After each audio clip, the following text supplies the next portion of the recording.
Olá, meu amigo, minha amiga, eu sou Felipe Peter Van Putten. Minhas boas-vindas ao nono UFOTEC, Ufologia Técnico-Científica. Como vocês sabem, nós fazemos periodicamente esse programa para tentar contribuir para com aqueles ufologistas e ufofilistas tenham mais elementos para desenvolverem o seu precioso trabalho na investigação dos chamados objetos voadores não identificados ou agora os fenômenos anômalos não identificados, os FANIs.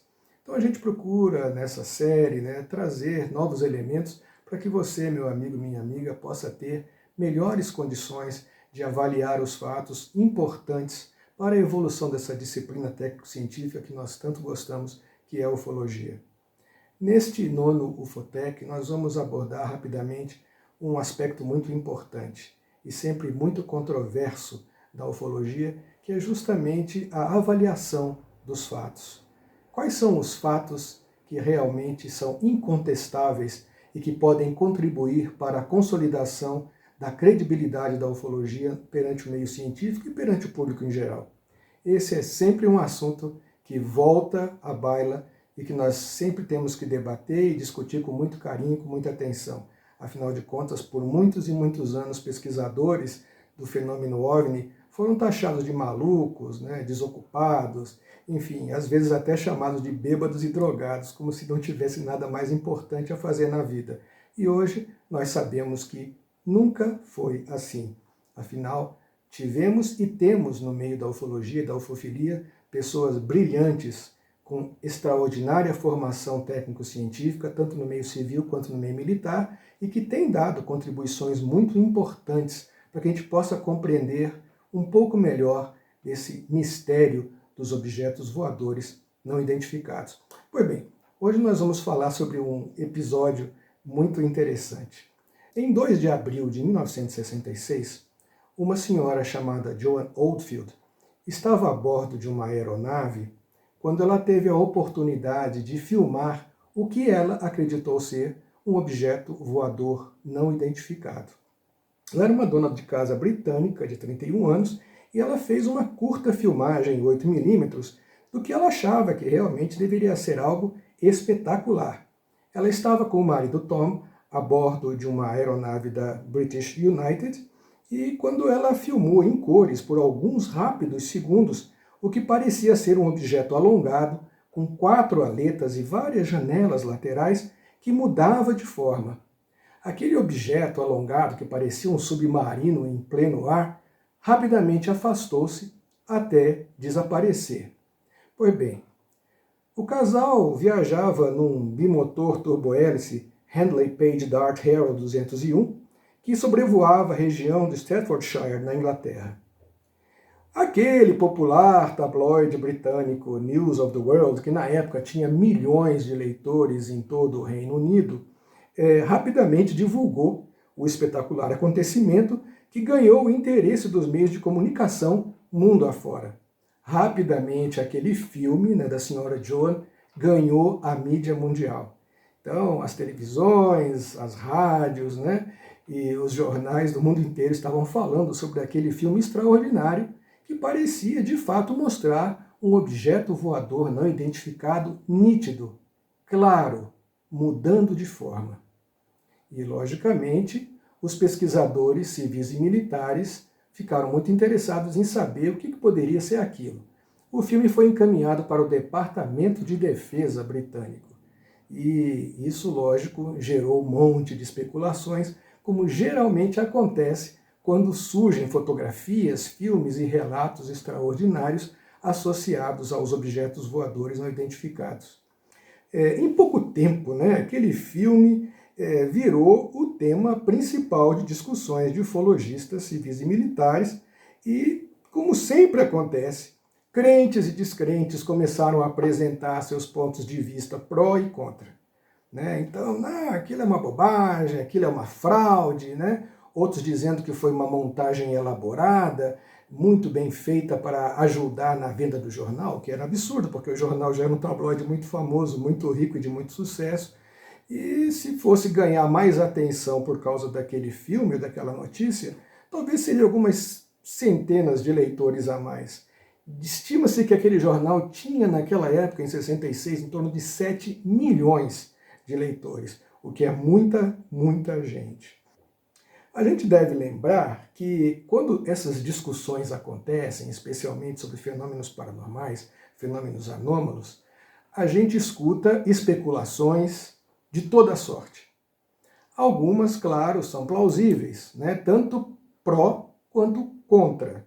Então surgem teorias, né, do que poderia ser ou de que não poderia ser, e logicamente, tanto os pesquisadores quanto aqueles interessados na temática procuram dar mais atenção, mais ouvidos a quem tem boa formação técnico-científica e boa experiência na avaliação desse tipo de fenômeno, para poder ter um posicionamento mais concreto em relação aos fatos. E claro, na época isso também foi feito, né? Tanto os militares quanto os civis procuraram conhecer a opinião de gente, né, que sabe o que se passa no espaço aéreo, que tem conhecimento de tecnologia aérea, né, que sabe como funcionam as aeronaves, para saber se tinha alguma explicação que elucidasse de vez aquele fenômeno. E foi, claro, o que aconteceu. Será que existem provas concretas daquilo que aconteceu que sejam suficientes para convencer um cético? Será que os céticos, quando falam, discutem a respeito de determinados acontecimentos, não estão servindo aos interesses de determinados grupos para desmascarar tudo, abafar o assunto? Porque vocês sabem, existem teorias de conspiração que, apesar de sempre discutirem o que nós já sabemos que existe no meio governamental e militar sobre o sigilo, né, em relação a esses fenômenos, mas tem muita gente que exagera, né, faz especulações e começa a criar teorias de conspiração, e isso também aconteceu com o filme da Senhora Joan. Vocês certamente devem recordar que o saudoso astrobiólogo e cosmólogo Dr. Carl Edward Sagan, que faleceu em 96, dizia uma frase que hoje todo mundo repete, né? Alegações extraordinárias exigem evidências extraordinárias. E muitas vezes ufologistas e ufofilistas, né, buscam justamente essas evidências. Querem saber onde estão as evidências para desmascarar ou comprovar um determinado fenômeno que foi observado. Isso foi feito, claro, pela imprensa britânica para tentar esclarecer o que era aquilo que foi filmado. Uma das pessoas ouvidas foi Charles Harvard Gibbs Smith, um prolífico autor britânico especializado em história da aviação, que trabalhou para o Instituto Smithsonian. O Charles ficou impressionadíssimo com aquela filmagem.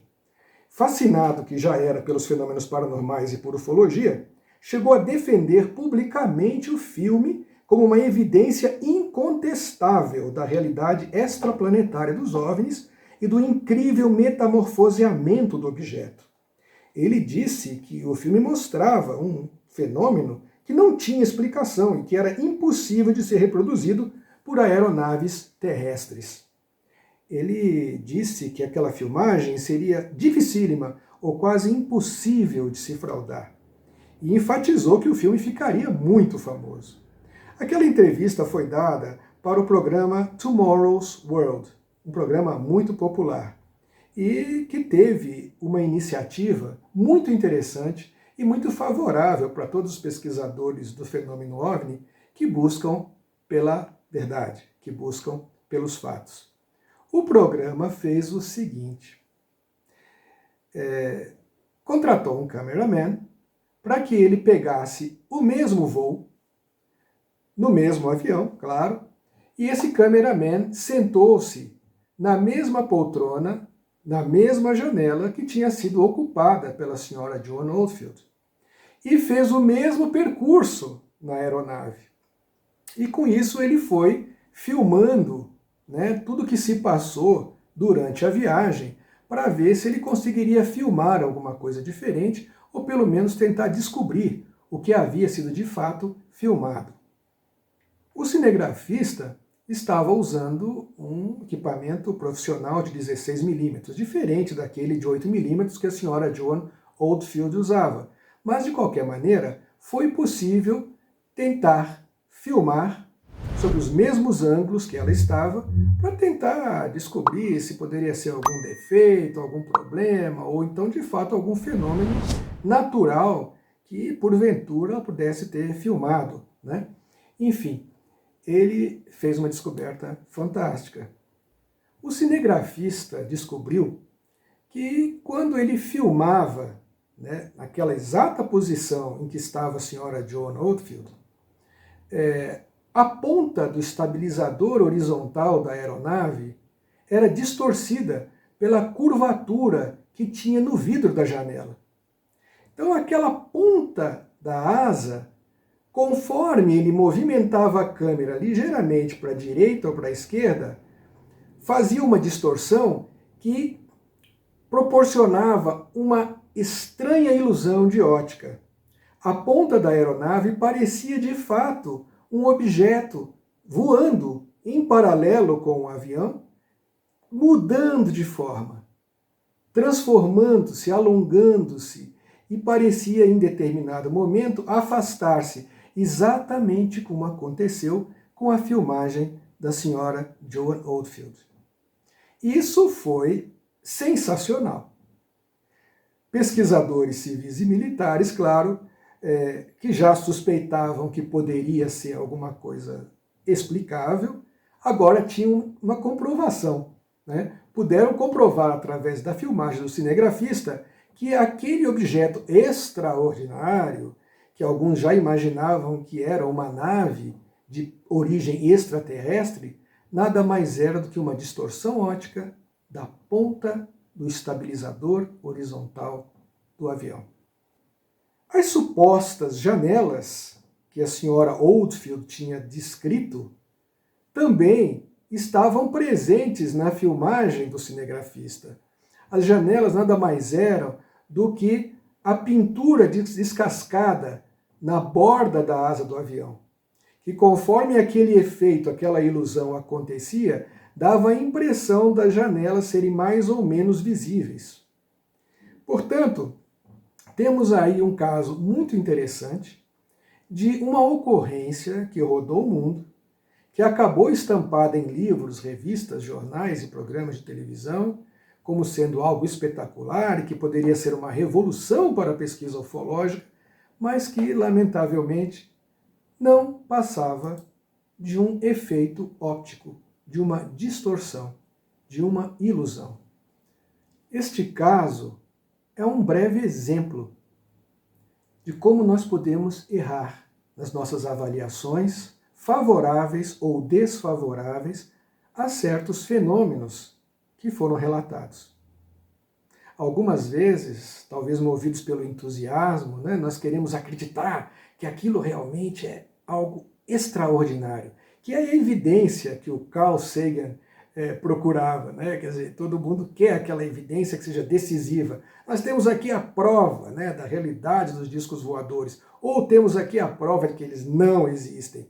Enfim, não veio essa prova definitiva nem de um lado e nem do outro, né? Os lados antagônicos continuam tentando provar os seus pontos de vista, mas até o momento essas buscas continuam de ambas as partes. Nós conhecemos aí numerosos erros de experientes especialistas, até com pós-doutoramento, gente com muita experiência acadêmica e muita experiência na investigação técnico-científica, que cometeu erros, né?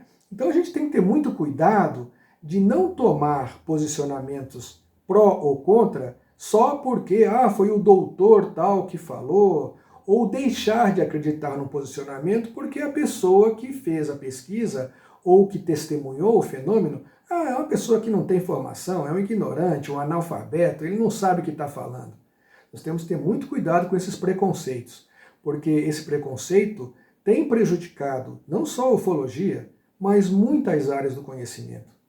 Nós não podemos jamais cometer o erro, né, de avaliar a capacidade de análise, de observação de uma pessoa só porque ela tem uma elevada formação científica ou porque ela não tem formação nenhuma.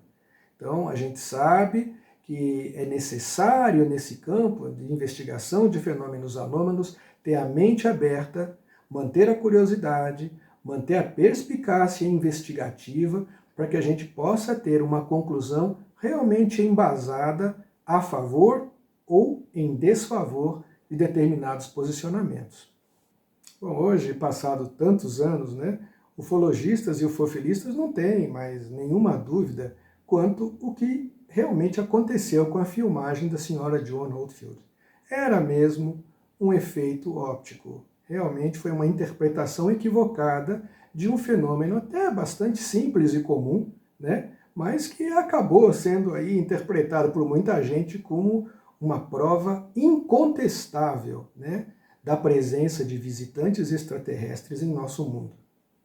Isso é triste, né? É triste principalmente pelo seguinte: pasmem, até agora, 2024, ainda existe um ou outro dizendo que aquela filmagem é verdadeira, que aquilo realmente era uma nave extraterrestre, e que essa tentativa de desmascarar e de explicar simplesmente como uma distorção óptica nada mais é do que uma tentativa de ocultar a verdade do público. Bom, gente, a gente está cansado de saber que existe sim uma política de ocultação e de sigilo por parte dos altos poderes aí, políticos e militares. A gente sabe disso. Mas vamos devagar, né? Vamos maneirar nos exageros aí, porque tentar transformar fatos explicados e lógicos e levá-los para o universo das teorias da conspiração, aí já passa a ser um pouco de desequilíbrio mental.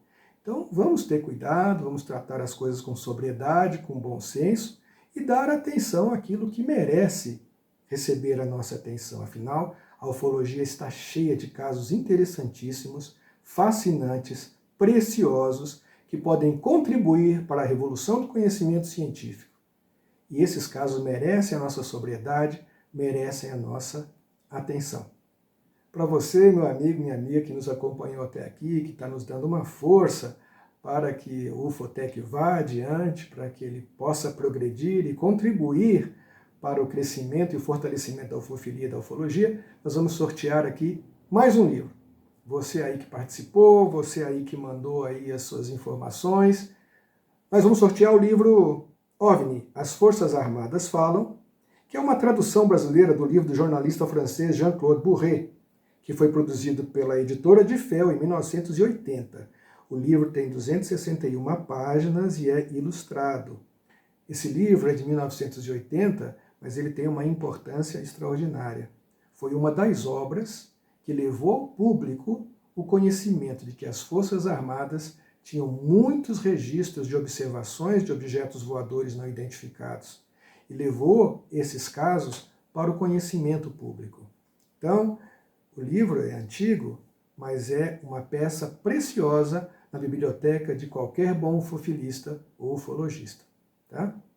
Então, eu quero aqui aproveitar também para agradecer aos colegas que incentivaram e participaram do nosso 6º Simpósio de Ufologia e Exobiologia, o nosso 6º SUFOEX, que foi realizado de 24 a 26 de julho deste ano. Foi muito bacana, nós tivemos assim a participação de pesquisadores famosos de diversos países e, a saber, a Sara Braga Eventos Reeducacionais já está aí rascunhando a criação do 7º SUFOEX, o 7º Simpósio de Ufologia e Exobiologia, que já está aí na prancheta sendo desenhado e preparado para você que gosta dessa temática e que tem interesse em aprofundar-se nela. Então, acompanhe o Ufotec, acompanhe o canal do Programa Cultural Maravilhas e Mistérios, que vem muitas novidades, não apenas relacionadas à ufologia, mas a diversas outras áreas de importância para a evolução do nosso autoconhecimento e para o conhecimento desse maravilhoso planeta que nós vivemos, bem como desse grandioso universo desconhecido. Então você, meu amigo, minha amiga, que está curtindo essa série Ufotec, lembre-se que é muito importante para nós continuarmos evoluindo, termos o seu like, né? Termos aí a sua subscrição no canal, né? E ativar o sininho de notificações.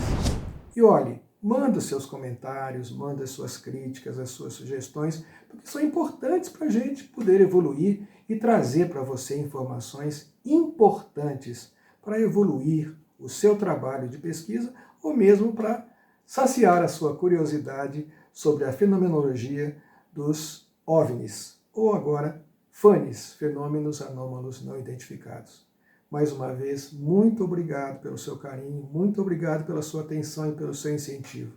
A ufologia e a ufofilia no Brasil e no mundo precisam muito de apoio, precisam muito de incentivo. Não apenas financeiro, mas também de pessoas cultas, inteligentes e bem intencionadas que tenham, como eu, curiosidade para descobrir a verdade. Mais uma vez, obrigado pelo seu carinho, pela sua atenção e até o próximo UFOTEC.